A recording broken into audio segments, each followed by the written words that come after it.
ایک تھی مانو بلی۔ ایک تھی مانو بلی جو کسی کی چہیتی یا لاڈلی نہ تھی۔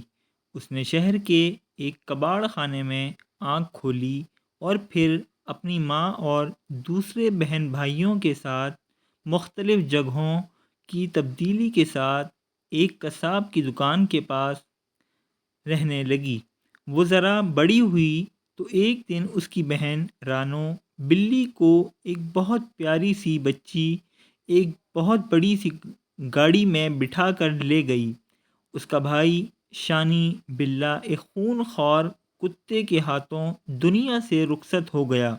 وہ ذرا بڑی ہوئی تو اس کی ماں اسے چھوڑ کر چلی گئی۔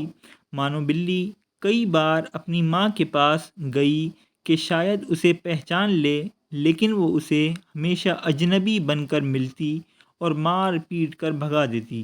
مانو بلی نے بھی آہستہ آہستہ اپنی ماں کو بھلا دیا اور یوں ہی گلیوں میں آوارہ پھرنے لگی۔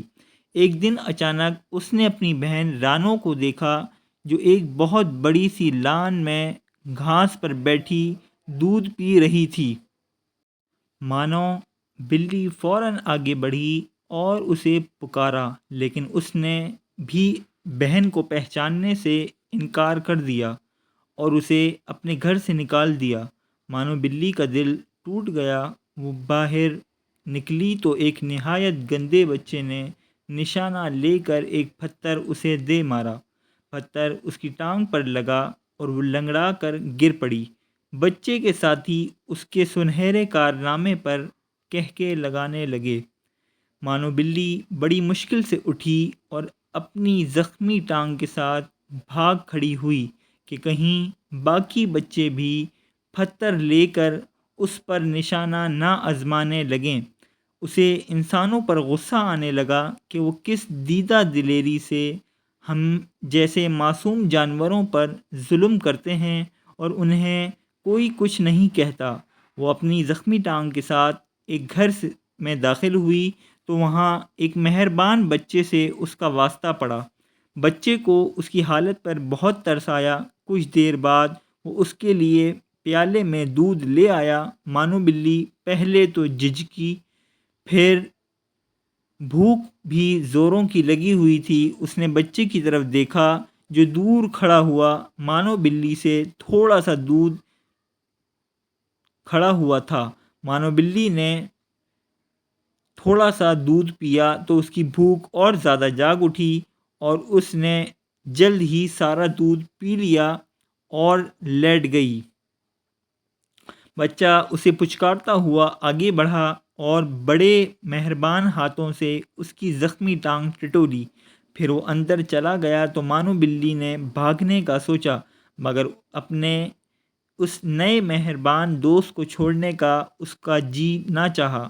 آخر بچہ آیا تو اس کے ہاتھ میں مرہم پٹی تھی۔ مرہم پٹی ہونے کے بعد مانو بلی کو کچھ سکون ہوا تو وہ سو گئی۔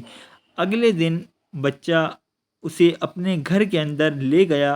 اس کے والدین بھی مانو بلی کو مہربان اور اچھے معلوم ہوئے، چنانچہ جلد ہی وہ اس گھر کے ایک فرد کی طرح رہنے لگی۔ مہربان بچہ اسے لے کر باہر جاتا، اس کے لیے اس کی پسندیدہ غذائیں لاتا، اسے صاف ستھرا رکھتا۔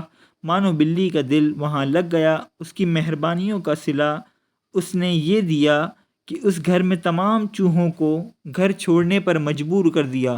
لال بیگ اور دوسرے کیڑے مکوڑے بھی اس نے ختم کر ڈالے۔ جب وہ آئی تو چوہوں کی جان پر بنی ہوئی تھی۔ اس کا کوئی حربہ کامیاب نہ ہوتا، مانو بلی جھٹ انہیں پکڑ لیتی اور کھا جاتی۔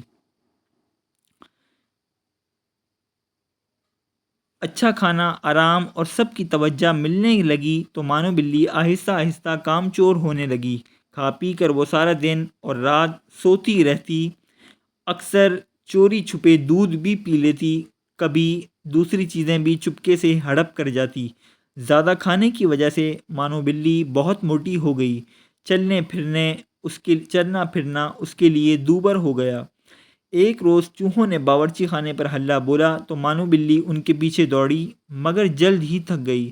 چوہے بھی مانو بلی کی کمزوری جان چکے تھے۔ وہ ہر روز ادھر ادھر پھرتے اور مانو بلی انہیں پکڑ نہ پاتی کیونکہ وہ بہت موٹی ہو گئی تھی۔